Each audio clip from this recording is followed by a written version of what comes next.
Bonjour à tous, bienvenue dans ce petit point de marché. Nous sommes le jeudi 30 septembre, un petit point de fin de mois pour revenir sur la situation globale des marchés. Alors on l'a vu, on a eu pas mal de risques avec notamment Bank of America Securities qui il y a une dizaine de jours sortait un rapport en mettant en lumière une grosse sortie de capitaux des fonds aux États-Unis, avec notamment plus de 24 milliards de décollecte, notamment dans des fonds infrastructures. Alors ça, c'est lié aux craintes sur le plan Biden de 3500 milliards de dollars. Crainte quant à son adoption, mais surtout crainte quant à ses effets. Et il faut noter que ces sorties de capitaux, c'est un record en fait depuis exactement mars 2020 en pleine crise du Covid. Donc là, premier point de prudence, ça montre que pas mal d'intervenants, de gérants et autres sont assez méfiants sur les perspectives de croissance et de revalorisation à l'instant T, à court terme, avec un risque d'effet un petit peu de ciseaux sur les marges et les bénéfices des sociétés, liés à notamment un renchérissement des coûts, on l'a vu, que ce soit le gaz naturel ou même le pétrole, avec le Brent qui était au-delà qui a tutoyé les 80 dollars là cette semaine. Donc, bref, on a une certaine méfiance de la part des opérateurs des deux côtés de l'Atlantique. Ça s'explique par une saisonnalité tout d'abord qui n'est pas forcément des plus favorables. En effet, traditionnellement, le mois de septembre jusqu'à mi-fin octobre, globalement jusqu'à Thanksgiving, c'est pas les périodes les plus rémunératrices et les plus porteuses en termes de performance boursière. Donc là aussi, en gros, c'est schématiquement sur le S&P 500, quand vous prenez la période début septembre jusqu'à fin octobre, on n'a eu que 2 années depuis 2010 où ça a été haussier, c'est-à-dire c'était en 2013 et 2017 de mémoire, où pour le coup on a eu un petit retour positif du S&P 500. Toutes les autres années, ça a été dans le rouge.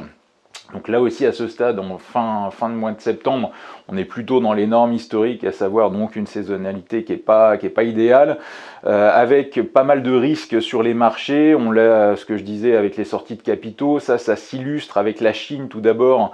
On a eu la crainte sur Evergrande, là il y a 10 jours, 15 jours, depuis 10-15 jours, ça a un petit peu fait tiquer les marchés.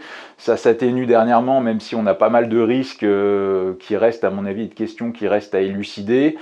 On a également, par rapport à la Chine, les craintes là, cette semaine sur les pénuries d'électricité qui évidemment risquent de plomber pas mal de sociétés présentes là-bas, car pour rappel, évidemment, la Chine, ça reste quand même le berceau de la production mondiale, donc autant vous dire que s'il y a des problèmes sur l'électricité et sur d'autres approvisionnements, ça risque de peser sur les sociétés et les trimestriels à venir. Là aussi, en lien direct avec ça, on va avoir la saison des trimestriels qui pourrait être à risque.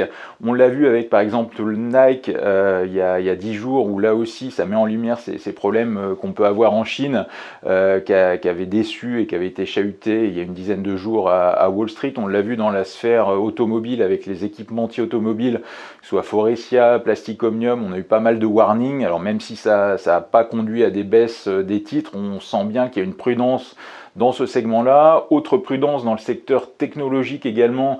Aux US, on avait Micron Technology ou même encore ASML cette semaine qui ont publié. Alors si ASML ça a été meilleur que prévu, ça n'a pas empêché le titre de finir dans le rouge mercredi.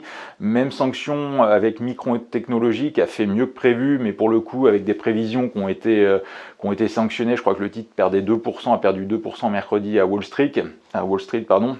Donc là aussi, on sent bien que même sur les boîtes de la tech, on a des craintes là aussi sur les valorisations qui sont mises en difficulté par le tapering en simultané des banques centrales. On l'a vu avec la BCE début septembre, encore avec la Fed, où on sent bien que il va y avoir de moins en moins d'argent dans le système, et ça, schématiquement, c'est pas de nature à être très très porteur pour les indices et les actifs à risque.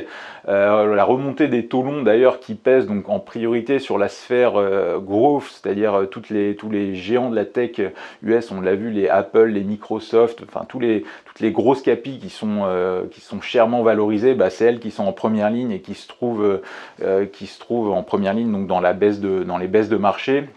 On l'a vu dans les récents épisodes correctifs. On retrouve également ce constat dans l'Hexagone à Paris avec par exemple des Dassault Systèmes, des Capgemini qui ont été attaqués, quand à l'inverse on a vraiment une rotation qui se met en place vers un peu plus de value avec des titres comme Accor ou Sodexo pour parler du cas du CAC ou de l'Hexagone qui reprennent un petit peu de la dynamique haussière, j'ai envie de dire, avec les espoirs par rapport au Covid et aux réouvertures ou à la limitation des restrictions aux États-Unis et au Royaume-Uni par rapport au Covid. Donc là aussi, voilà, c'est ce segment-là, c'est une petite rotation vers la value au détriment du segment growth. Mais on sent quand même bien qu'il y a une grosse crainte des opérateurs, une grosse prudence. Donc là aussi, globalement, sur le mois d'octobre, je reste assez méfiant. Sur l'image que vous voyez ci-dessous, c'est le Nasdaq Composite. Donc là aussi, on a eu 2 gaps qui ont été ouverts ce mois-ci, avec une dégradation qui s'est donc accentuée en début de semaine à nouveau. Là, on est sur une phase de rebond technique ce jeudi qui va peut-être se poursuivre demain. Mais globalement, personnellement, je ne suis pas convaincu qu'on ait vraiment un gros rebond d'ampleur et je m'attends plutôt à ce qu'on ait une poursuite de la consolidation ou correction, donc en priorité sur le Nasdaq, avec quelque chose comme un gros 5% à perdre, vous voyez, pour revenir en fait sur le second support oblique sur le graphique du Nasdaq Composite. Merci à tous, bonne fin de semaine à vous et à très bientôt sur le site La Bourse au quotidien.